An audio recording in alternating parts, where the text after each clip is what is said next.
Some shows talk about one team. Other shows barely talk sports.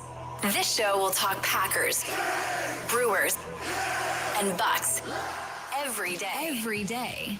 It's Wisconsin Sports Daily with Steve Sparky Fifer, served up by Wendy's on the Wisconsin Sports Radio Network. Download the Wendy's app today.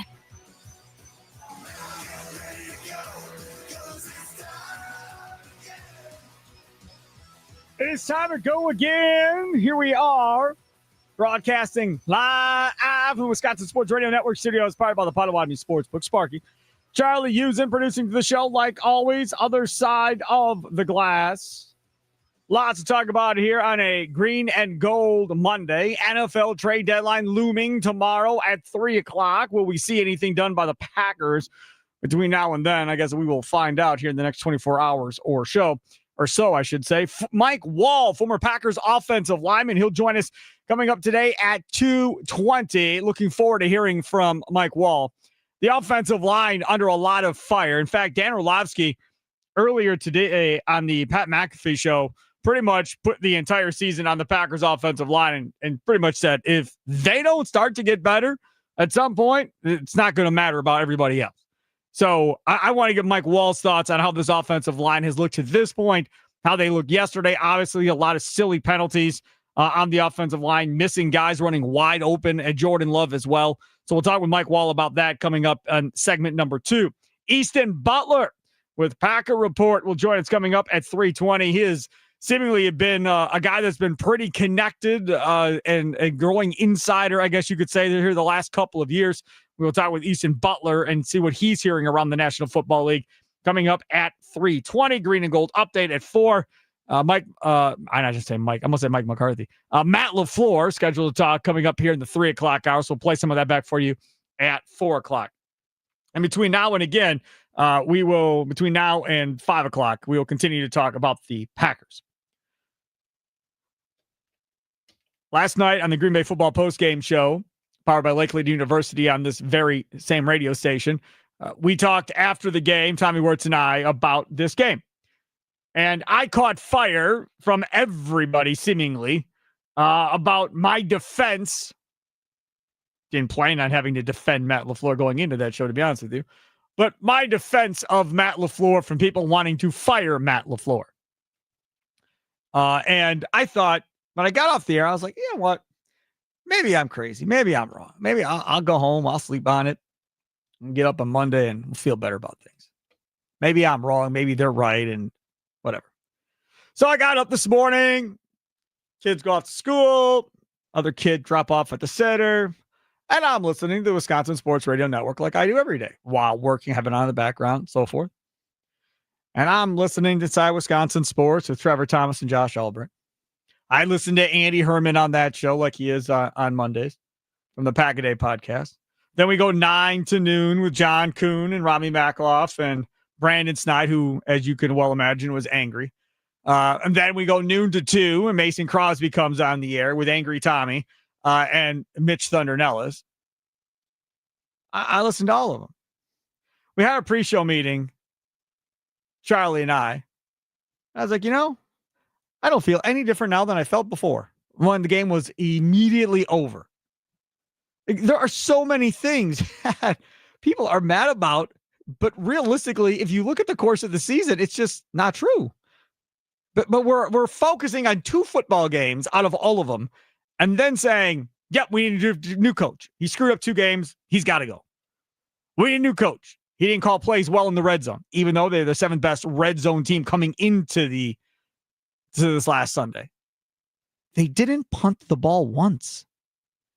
Now, normally, if I'm going to fire an offensive coordinator, Charlie knows all about it. They do in Chicago every year. You're going to fire an offensive coordinator because you can't move the football. You can't move the football. You're punting constantly, right? Caleb Williams, hey, man, we don't even need the punter when I get there. Here we go. Man, they use a punter more than ever with Caleb Williams last year. And what happened? Shea Waldron, see ya, out you go. That's what it looks like of why you fire an offensive coordinator.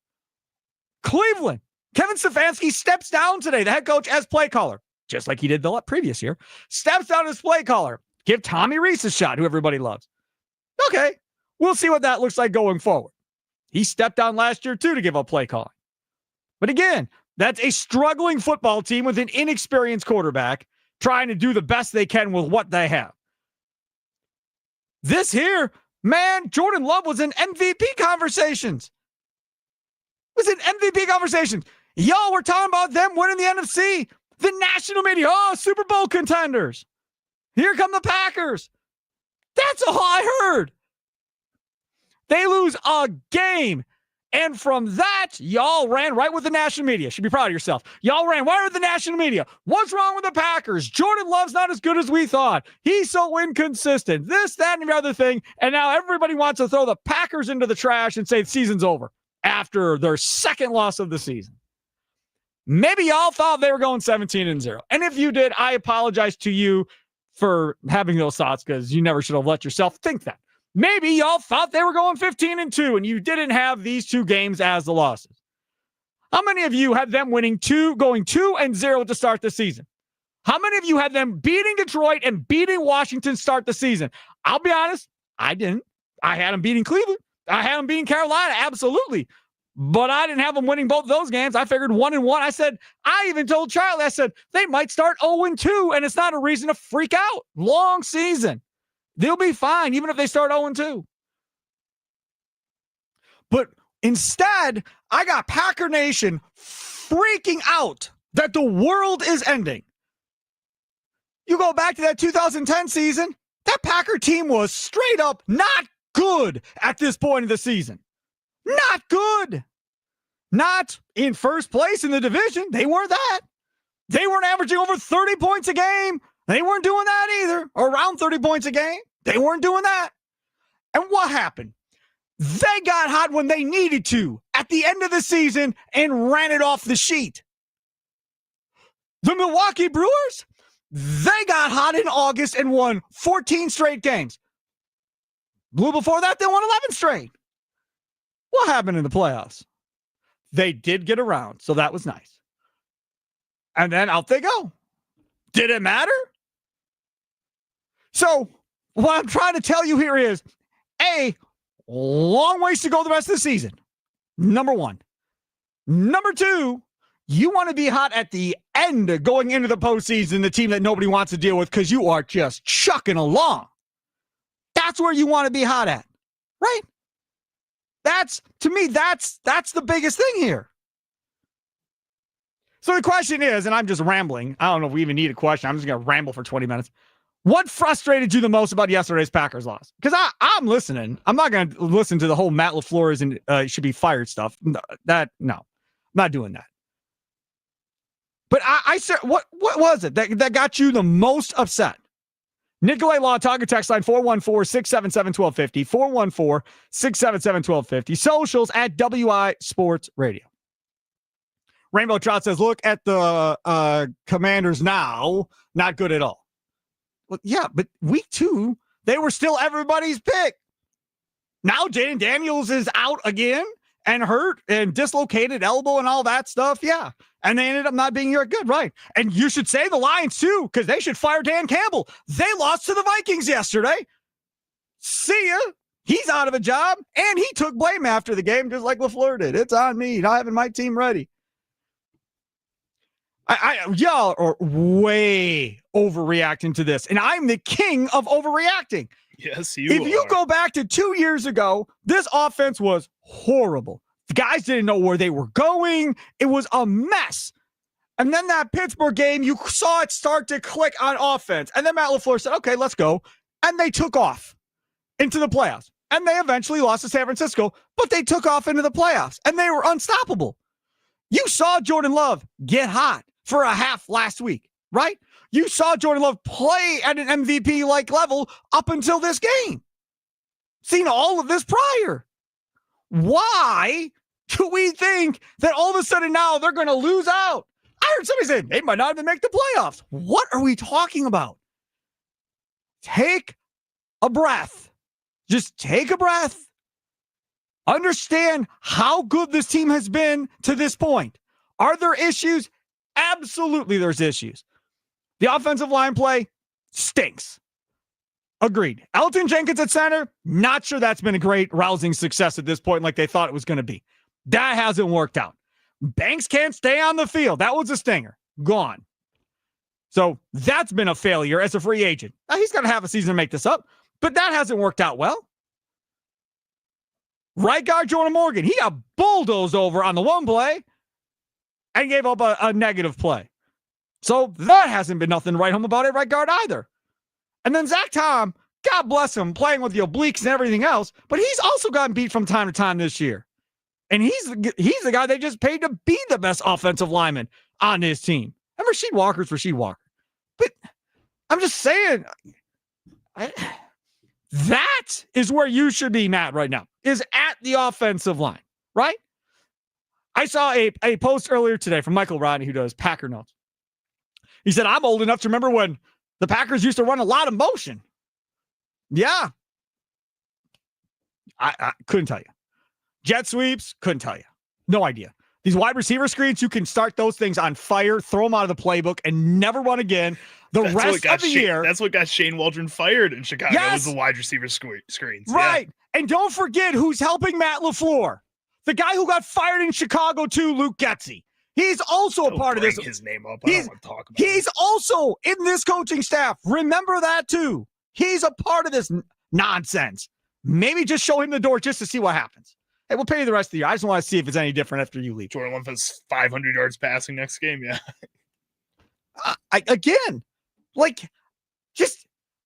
There are many things that we can talk about, and we will talk about between now and 5 o'clock. But I just wanted to start the show and just try to bring everybody down a little bit. It's not end of the world. And the other thing I love hearing is, but the spread, Sparky, the spread. Okay, they got it wrong. They got it completely wrong. It probably shouldn't have been 13.5. At the beginning of last week, you remember? I was like, man, they're going to blow these dudes out. I don't see how the Packers lose. And by the end of the week, once I started looking at the Panther numbers, I was like, man, statistically, they're better than the Steelers are. This isn't going to be like this and what I thought at all. I was saying that by the time Friday's show got done, I started actually doing research and looking at stuff going, no, this isn't going to be as easy, I don't think, as we think it's going to be. And yes, Bryce Young threw for like 102 yards in the football game. And you couldn't stop Rico Dowdell, which other teams have not been able to stop Rico Dowdell at all either. The physical play up front of the Panthers defensive line killed the Packers. The physical play up front of a bunch of backups for the Carolina Panthers killed the Packers as well.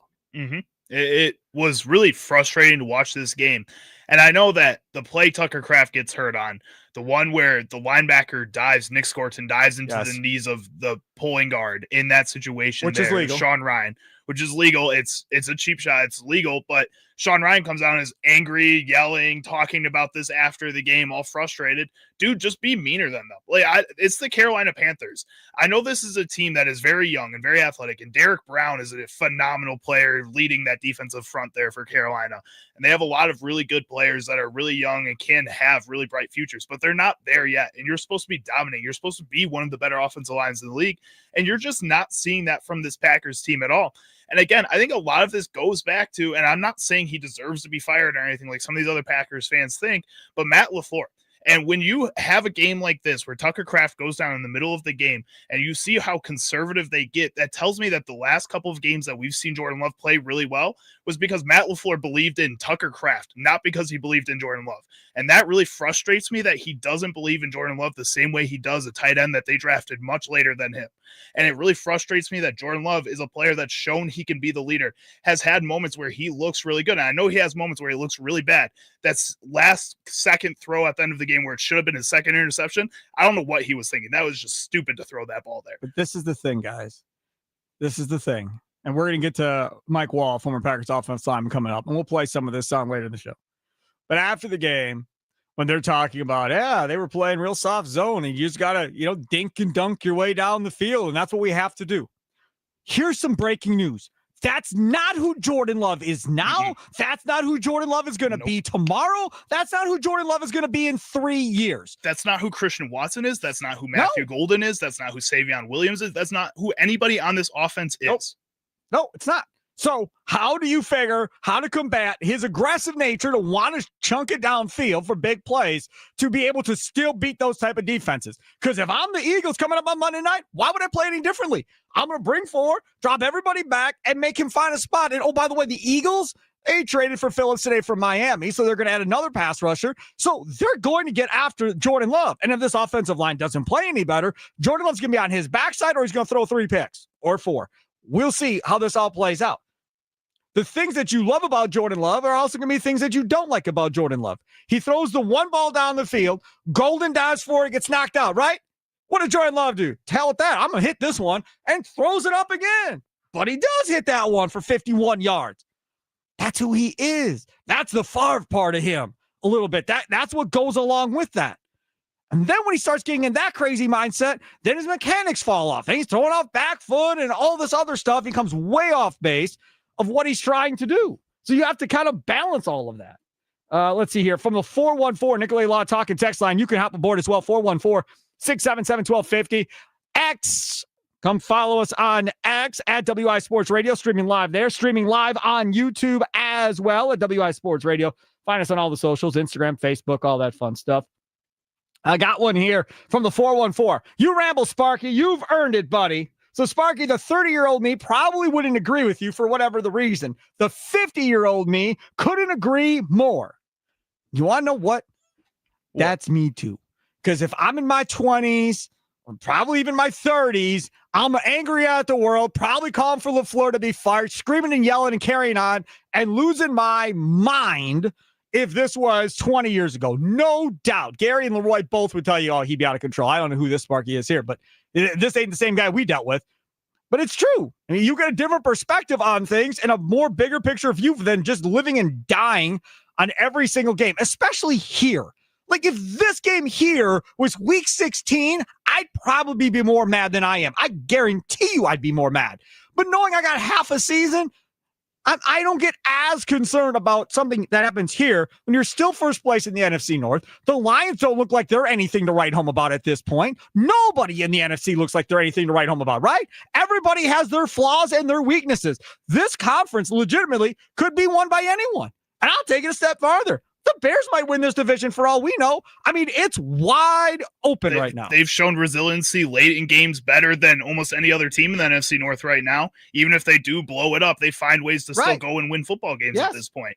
That looks like a well-coached team that believes in their head coach. Even when things aren't going good, they can figure it out later on in those games. That's what you saw yesterday with the Chicago Bears when they took on the Cincinnati Bengals. Right now, you just don't feel that with this Packers team. And I don't know if I can get down with what you're saying about, you know what, oh, it's only halfway through the season. I feel like we are so often saying that with this Green Bay Packers team, especially over the course of the past 3 seasons, with Jordan Love being the starting quarterback. Well, the first season, they would have fired LaFleur and cut Jordan Love at this point. They both would have been out of jobs. Goody would have been canned. All of that. You never would have saw the second half even happen 2 years ago. Never would have happened. It just feels so wrong to keep saying, oh, they still have so much time left. They still have so much time left. At some point here, you have to take that next step as a team, as an organization. So what, they should not be in first place in the NFC North? They should not be, the second best team in the NFC right now? But does it feel like that, Sparky? Does it feel like that? I don't know. Tell me, when was the last time your team was in first place in the NFC North to tell me how it's supposed to feel? This Green Bay Packers team needs to be consistent at some point this season. Nobody in the league. The Colts just lost to the hapless Steelers. And they were consistent for 7 weeks before that. But now they have one misstep. That doesn't mean it's the end of their season though. Don't they have 2 losses? It doesn't mean it's the end of their season either. No, don't they have 2 losses? Sure. Okay, the Packers have how many losses? 2 losses. Sparky. Okay, so the Colts, you're okay with. That's okay. The one Packers, tie, 3 other games where they were a lot closer than they should have. Doesn't matter. They win. I don't care how close playoff games are, as long as you win. This isn't a playoff game. You just said that. You were talking about how this is halfway through the season. But you're pointing at, well, those games were close, though I don't count those as big wins or whatever the case may be, what you're saying. This is the thing. To those of you going, you can't play down like this and expect to go far in the playoffs. Why? Do you plan on playing crappy teams in the playoffs, or do you plan on playing good teams in the playoffs? And if you're saying they play up to their competition, great, because they're going to face good teams in the playoffs, which means they should play up game to game in the playoffs, because you're not going to face bad teams, even though the Panthers are over 500 with that win at this point. All right, take a quick timeout. Come back. We'll get to Mike Wahle, former Packers offensive lineman. He'll join us coming up straight ahead. Can't wait to get his thoughts on this whole thing. It's Wisconsin Sports Daily, served up by Wendy's, live from Wisconsin Sports Radio Network studios, powered by the Potawatomi Sportsbook. Don't forget, Potawatomi is giving away over $300,000 in prizes. How can you not love Potawatomi? It's autumn action time. Yeah, you heard that right. Over $300,000 in prizes, courtesy of our friends over at Potawatomi Casino Hotel. Autumn action runs November 1st through the 20th, and you can earn entries playing with your rewards card. Prize drawings happen on Thursdays between 5 and 8. If you win, you get to pick your prize from the prize board. All leftover prizes go into a rollover jackpot drawing. For more info, go online at potawatomi.com. Must be 21 years of age or older and rewards member to play.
What was just your mood seeing Tucker go down the way he did?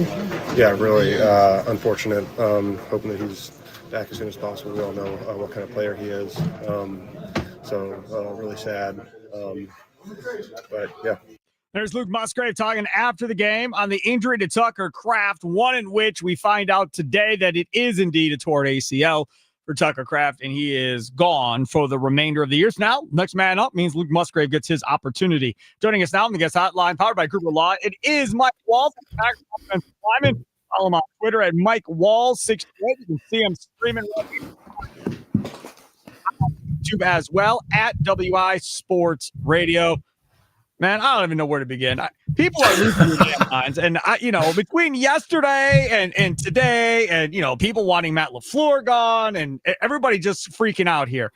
Let's just slow everything down here. First, I want to get your thoughts on this offensive line play because I heard Dan Orlovsky earlier today. I think it was on Pat McAfee's show. I saw it on X talking about how this team has got to get better up front on the offensive line if it wants to go places at this point. And Orlovsky thinks that's one of the big talking points as far as why this team is struggling. Obviously, penalties stand out, guys running free. Your thoughts, Mike?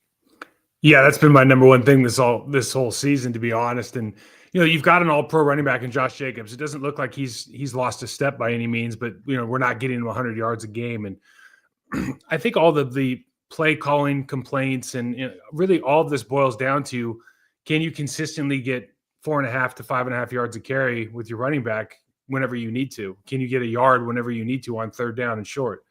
The answers to those are yes. All of a sudden, everything starts looking real rosy. When the answer is no, and that playbook gets, or that call sheet gets a little bit fuzzy on game day because you don't know what to call because you can't find that easy yard or that easy first down play, all this stuff gets really tough. And because of that, they've had to rely on guys like Tucker Kraft, unfortunately, making these great yards after catch or getting a Christian Watson now with a deep threat. And you're relying on players maybe more so than the group or a bunch of plays, just simply because you don't know where to find yardage if you can't run the football consistently. I was listening, watching the broadcast, and Greg Olsen, I like him as an analyst. I think he's really good. And he was getting frustrated throughout that game saying, I don't understand. Just let Jordan Love sling the ball, right? If you're not running the ball, let him just throw the ball more. And that should be the plan of attack. And then you have Packer fans on social media going, that's right. Greg is right. Listen to Greg Olsen. Have right. Jordan Love throw the football more than he's throwing it right now. I said coming into the season, I didn't want him throwing the ball more than 35 times a game. Once we get over 35, I started to get a little antsy about what I get out from Jordan Love going forward. I'd rather play act, use motion, and run the football. But I also thought, maybe I was completely wrong, that Banks would be more of a factor, but he can't stay on the field. That's been a problem to this point. I thought that Jenkins would be a significant upgrade at center. It doesn't appear that it's been a significant upgrade at center at this point. Jordan Morgan at right guard, if they think he's a tackle, which I keep saying, he's playing out of position. So that's been a problem. I don't know, man. I'm frustrated. You go ahead. I'm with you. The offensive line's not playing as well as they were last year, and they supposedly made significant upgrades, bringing in Aaron Banks, paying him a ton of money to replace a guy who was had been a 3-time Pro Bowler and move him to center, and it just hasn't worked out. It doesn't look good. Obviously, flipping out Sean Ryan, Jordan Morgan at right guard every week doesn't make sense. I think Sean Ryan's kind of proven over the course of time that he's got better footwork, better pad level. He's better in the run game than Jordan Morgan is, but first round draft pick, that's kind of you get some of the calls to go your way a little bit.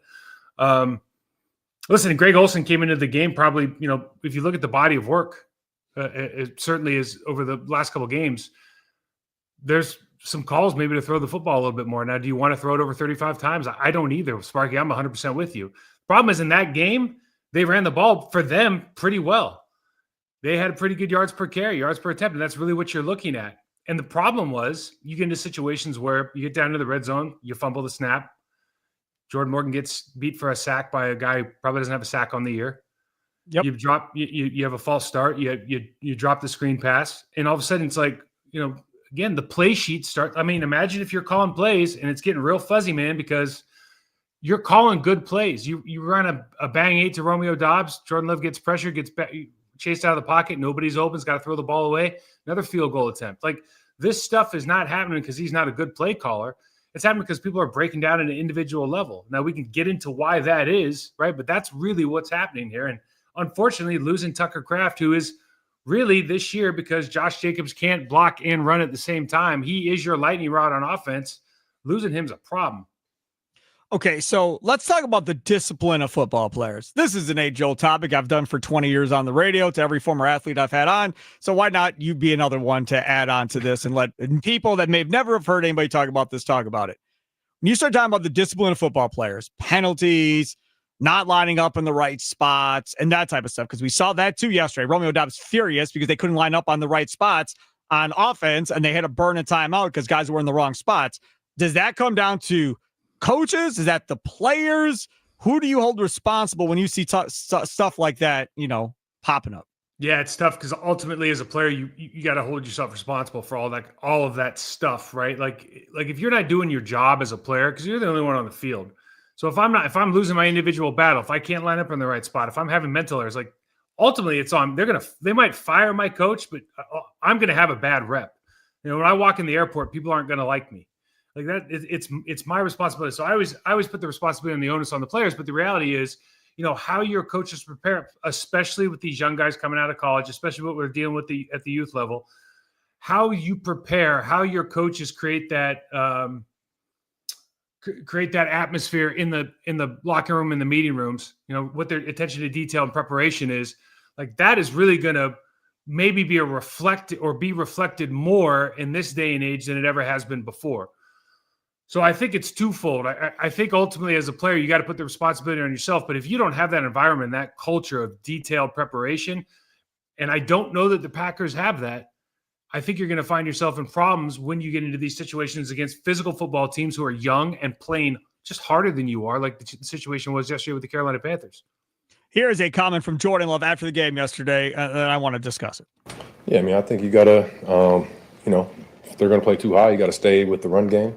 And find ways to, just dink and duck the ball down the field and find ways to, if you do have an explosive and opportunity to try and take the top off, you got to hit on those. But, it just comes back to finding ways to run the ball at a high level and, maximize yards after catch on some of the shorter passes and just keep finding completions.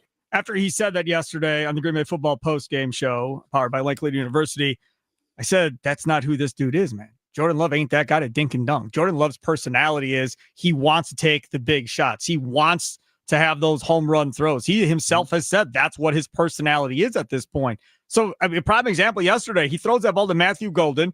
Maybe he should have had it. Maybe he shouldn't. Look like it got knocked out of his hands. How long did he wait to take another shot? The very next play, he winds up, throws that ball to Christian Watson, and he hits it, right? That's who he is.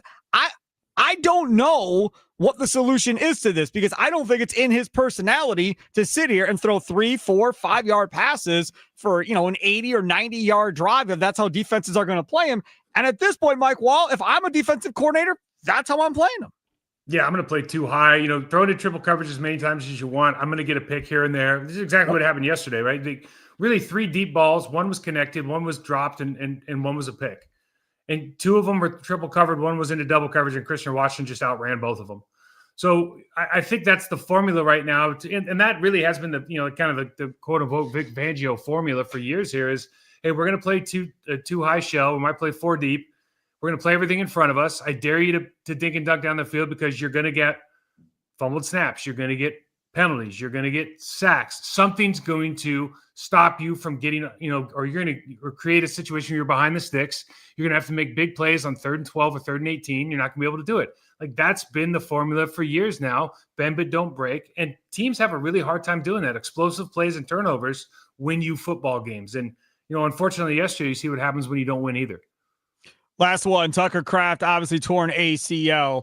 How does this offense change now that Musgrave has to be the one? Because remember, Musgrave was supposed to be the one. Matt LaFleur definitely did not know that he had Tucker Kraft in what Tucker Kraft ended up being, but got forced into playing him and seeing the athleticism that he had. But Musgrave was supposed to be the guy that was going to stretch the field and be that guy. So I'm assuming this offense probably doesn't change much. It probably hurts the run game a little bit because Musgrave's not the blocker of Kraft.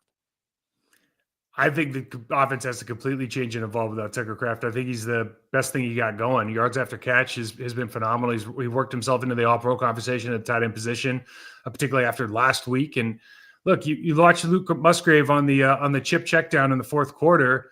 Like everybody in the stadium knew he was going to get tackled before the first down marker. And I'm not digging on him, but like he's a different football player than Tucker Kraft. Tucker Kraft breaks that tackle, gets a first down. It's a whole different ball game. And that's what you're losing. You're losing a guy who can't do that on a consistent basis. And certainly in the run game, look, all of these plays that like aren't working or are not good play design, they're not good play design because there's usually one guy missing a block. And when you have an offensive line that's struggling like this one is, and then you lose a Tucker Kraft, who's really the only competent tight end blocking tight end you have on the team, it's like you got to change some stuff now because it's just not going to work. Do you put in an extra offensive lineman? I would. I'd open that package up, go to a heavy 12, but we'll have to see what happens because Luke Musgrave certainly has the physical tools. Even when you saw the Sale 7 yesterday that he ended up making a good catch on, like he can get open in those situations. But I mean, you're missing now a huge part. It's a George Kittle sized part of your offense. You can't just go like, oh, we're going to replace him with somebody else and run the same stuff. It doesn't work that way with the Green Bay Packers right now. I lied. One more. Does this mean Matthew Golding finally gets some more downfield throws? That's a great question. And I think maybe the other way to ask that question is now that Tucker Kraft is Josh Jacobs, again, cannot run and block at the same time. So Tucker Kraft is our guy. He's the guy, he's the spark. He's the one that everyone goes, someone's got to make a play. Who's going to make it, right? Who's that guy now? Who's going to get those extra reps? I don't think it's going to be Musgrave. So is it a Matthew Golden if he's healthy? Is it a Dontavian Wicks when he comes back? Is it a Jaden Reed when he comes back? One of those guys is going to get more opportunities to get these kind of like special yards after catch plays. Who's it going to be? I would guess it's Matthew Golden, but then again, I want to go jumbo 12. So, what do I know? Tucker Kraft, happy birthday. Yeah, that worked out well for you. Jordan Love's birthday was yesterday. That didn't work out well either. Just not been a good birthday a couple of days in Green Bay. Mike Wahle, thank you so much for coming on. Tell everybody what they can find from you online. Yeah, I'll break down this show. It'll be out tomorrow on the Process to Perform channel on YouTube. Also be on the Pack a Day podcast channel. So check those out. Hit me up, Mike Wahle 68. Sparky, thanks for having me on, man. Appreciate it. You betcha. Take care. There he is, Mike Wahle, joining us on the guest hotline, powered by Gruber Law. One call. That's all. Sparky here, other side of the glass. My guy, Charlie Usen. Thanks to Mike Wahle for coming on. Coming up next, we'll take some more of your calls. I got a bunch of text messages coming in that we have to read as well. And we're talking about whether or not this loss is as big of a deal, considering the Vikings beat the Lions as well yesterday. It's Wisconsin Sports Daily, served up by Wendy's, live from Wisconsin Sports Radio Network studios, powered by the Potawatomi Sportsbook. And don't forget, when the Bucks win, you win at Wendy's. Bucks in Indiana tonight to take on the Pacers. After every Bucks win, stop by any participating Wisconsin Wendy's for a free small vanilla or chocolate frosty classic. No purchase necessary. This offer is only good for 24 hours after a win, so act fast and get that free small frosty classic at Wendy's.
That's the first incompletion for Love today.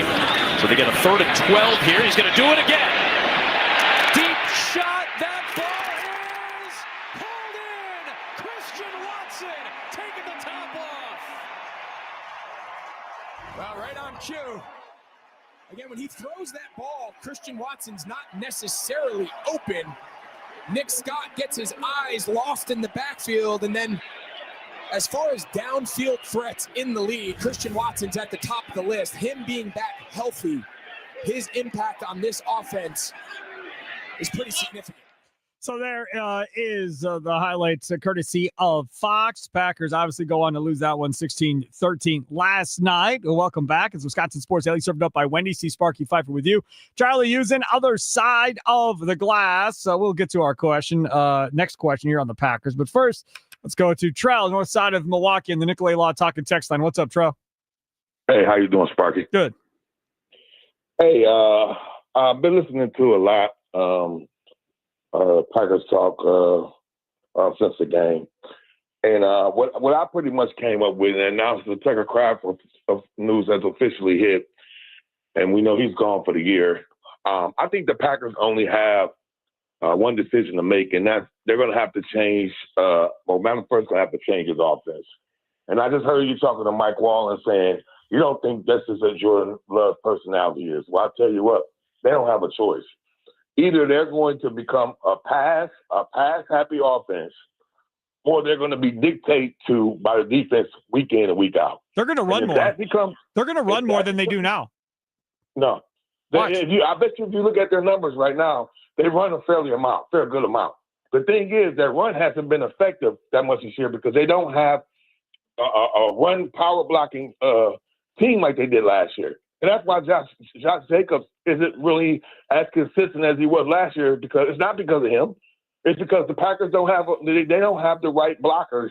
Well, I'm not going to say the right blockers. They're just not playing that well. Their offensive line did not come together that well this year. And that's why Emmanuel Wilson looks like he's the better running back at times this year. Yep. Because he runs well in his own read. And that's not power running. And that's what Josh Jacobs is, a power running back. Correct. That's what I've seen. I think they have to fix. I think the Elton Jenkins experiment is done. I think they got to move Zach Tom to the center position. When he's healthy, he's their most reliable and he's their most stud lineman, and that's the reason why they paid him. They got to get Elton Jenkins. Elton Jenkins did play right tackle some years back, and he was a Pro Bowl guard. So you got the option of moving him wherever in those guard positions where you think he'll be most fitting, or move him to right tackle and move Todd to the center. To the center.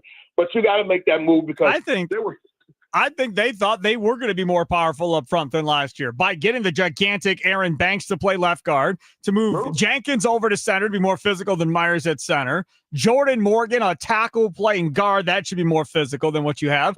And then right tackle is Zach Tom. But Banks can't stay on the field and be healthy, and they miscalculated the rest of it. Yeah, the thing about Jenkins is Jenkins never wanted to play center. Correct. Do you remember when they first said that? He started talking about contract talks. Right, because he didn't want to get screwed on the money.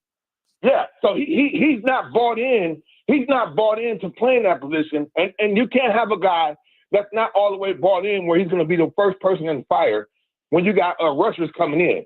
He needs to go out there on that tackle or in the guard position and put Todd right there in that center position. And I think that would make a big difference in their offense. And to tell you the truth, Sparky, they only got one decision, because the best part of your offense now, because Tucker Craft is gone, is your quarterback and your receivers. You got Jaden Reed coming back later on this season.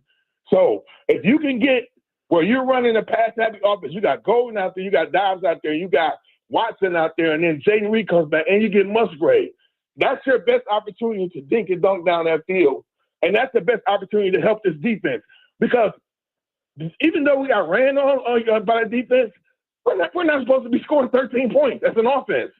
So that's why them in the run defense hasn't mattered this season, because normally teams aren't allowed to focus on the run as much because they're chasing 20-something points. Correct. They're chasing. And that's how this Packers team has to play. Thanks for the call. That's how this Packers team has to play. They have to play with the lead. Josh Jacobs averaged over 5 yards a carry yesterday. Over 5 yards a carry. 17 carries, over 5 yards a carry.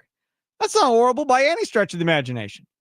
Now, if we're going to go down fairy tale world here, or whatever we want to call it, dreamland scenario, as far as redoing this entire offensive line, they're not going to do it in the middle of the season. But if you start talking about, okay, how can we be the most physical brand of ourselves? Then Elton Jenkins goes back to left guard. Zach Tom drops down to center. Right guard becomes Escalade, Belton, and right tackle becomes Jordan Morgan. That's how this looks. So then it's Walker, Jenkins, Tom, and then Belton, Morgan on the right side. Two very inexperienced guys. I understand. But if we're going to be physical and beefy and meaty and do that, that's how you do it. And that's taking Aaron Banks out of the situation, right? Because he can't stay on the field anyhow, which they're not going to bench Aaron Banks. They're paying him too much money, which is the same reason they're not going to put Zach Tom at center, because they're paying him tackle money. They ain't moving him to center, paying him tackle money, Charlie.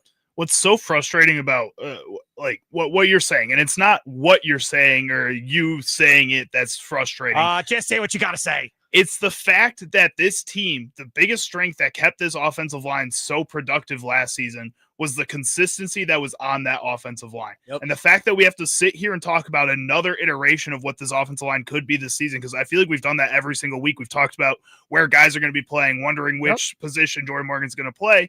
You're sitting here and questioning, now we're going to have two inexperienced guys. If they could just have the same consistency we had last season, that would be really nice. But nobody can stay on the field, or if they do get on the field, they're not ready to be on the field. All right, let's go to James, south side of Milwaukee. You're next on Wisconsin Sports Daily, served up by Wendy's with me, Steve Sparky Fifer. What's up, James? Yeah, I watched yesterday's game, and they scored that the touchdown there. Why didn't they go for the 2 points? There was plenty of time. I know there was a lot of time left yet. Well, what would that have mattered? The field goal still would have beat them. But the thing is, if they don't get it, they lose. Yeah, but the thing was that you're playing at Lambeau. You're not playing it down in down wherever that was. The other team that they were playing there, Carolina. Yeah, Carolina. You got a defense with what's his name? The guy that you just got from Dallas there, Micah Parsons.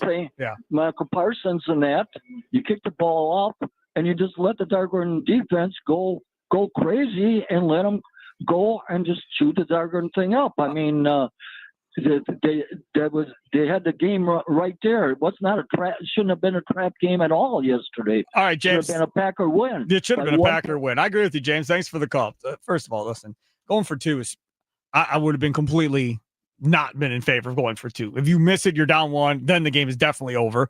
If you get it and you're up one, it's going to be the same scenario as a tie where they have to go downfield and kick a field goal. It really doesn't change anything. I don't think it affects the outcome of the game one way or the other. Maybe Bryce Young feels a little bit more pressure because they're losing technically. It's not a tie game. If they don't score, it goes to overtime. So maybe it changes it a little bit, Charlie, but I don't have a huge issue with how that whole thing played out. No, I don't really either. And I was saying just kind of for fun, go for two, kind of for the reason you said, to get the momentum more on your side. But realistically, watching that team in the red zone yesterday, watching this team just offensively in that game yesterday, you couldn't feasibly say go for two.